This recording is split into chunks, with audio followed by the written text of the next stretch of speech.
ekuseni ezeyalanyulwa amaphoyisa. Isizathu esokuthi sirana ama-processes amabili la. Kukhona abantu esithi sibakhipha ngokwe-voluntary repatriation, okusho ukuthi umuntu ovele nje waqhamuka wathi ngicela ukuhamba simprocesse ngalolo hlelo. Kwase kubonakala ukuthi lolu hlelo luhamba kancane lwe-voluntary repatriation ngoba luncike kakhulu ukuthi uhulumeni waseMalawi amabhasi awalethayo afike mangakhi. Mancane kakhulu amabhasi abawalethayo ngoba sikadluli ngisho amabhasi nawu-12 ukuthi sikwazi ukukhipha laba bantu. So-ke siyasesivumelana ukuthi kwase kuvunyelwa nako ukuthi at least ake sizame ukuthi sivule enye isite sikwazi ukuba-manager kuleyo site. So manje kunalenye iprocess yesibili esithi deportation.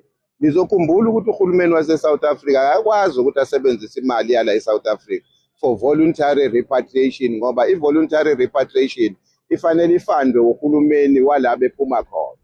So-ke ngesizathu esinjalo uma behlangana izikhulu ekuyizona eziplana lento, which is ministers and deputy ministers that are managing this whole situation, abaphuma kwi-JCPS cluster, a directive came in to say for the government of South Africa to be able to use imali yase South Africa to take these people out is through the deportation, which is the mandate of Home Affairs. Our daily mandate is to deport people. There's nothing untoward around that.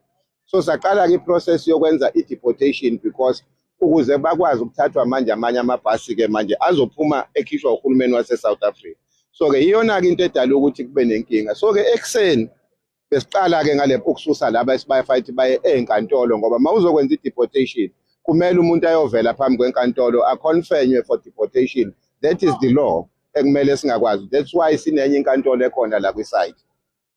So-ke ekuseni into eyenzakalile besikade silayisha abantu abafanele ukuthi baye enkantolo ngenxa yokuthi amabhasi kamasipala be-delayed kancane ukuthi afike.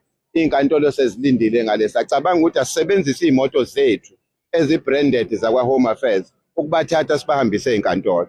Kanti imessage ezoya kwi-crowd izothi bayaboshwa labantu for the purposes of ukuthi sibahambise elindela eGoli ukuze badeportwe. Kanti akunjalo. So uma bezwa lokho-ke that's when-ke beqale khona bathi hayi ngeke abafowethu nodadewethu baboshwe sikhona yasuka inkathazo.